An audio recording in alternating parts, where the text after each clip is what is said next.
নির্বাচন বাধাগ্রস্ত করার জন্য একটি গোষ্ঠী নতুন করে ষড়যন্ত্র শুরু করেছে, এই মন্তব্য করে সবাইকে সতর্ক থাকার আহ্বান জানিয়েছেন বিএনপির চেয়ারম্যান তারেক রহমান। নোয়াখালীর হাতিয়ায় নির্বাচনী জনসভায় ভার্চুয়ালি যুক্ত হয়ে কথা বলেন তিনি।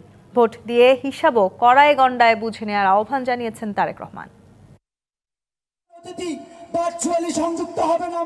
সোমবার বিকেলে নোয়াখালীর হাতিয়া দ্বীপ সরকারি কলেজ মাঠে নির্বাচনী জনসভার আয়োজন করে বিএনপি। এতে ভার্চুয়ালি যুক্ত হয়ে বক্তব্য দেন দলের চেয়ারম্যান তারেক রহমান।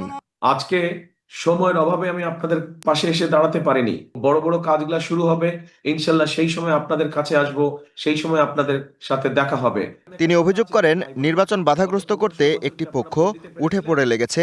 ভোটারদের শুধু ভোট দেয়া নয়, আহ্বান জানান কেন্দ্র পাহারা দেয়ারও।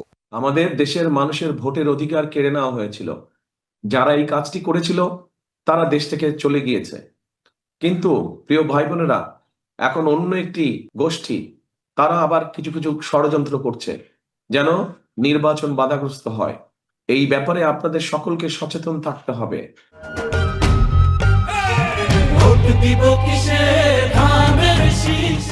নিজের ভোট দেওয়ার যে অধিকার, তার হিসাব কড়াই গণ্ডায় বুঝে নিতে পরামর্শ দেন বিএনপি চেয়ারম্যান।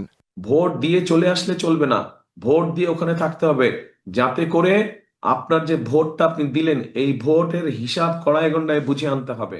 তারেক রহমান বলেন, নির্বাচিত হলে নারী শিক্ষা, ফ্যামিলি কার্ড, কৃষক কার্ড, স্বাস্থ্য কার্ড সহ বেকারদের প্রশিক্ষণ দিয়ে স্বাবলম্বী হতে সহায়তা করবে BNP.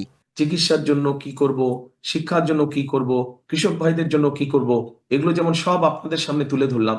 Habibur Rahman, DBC news.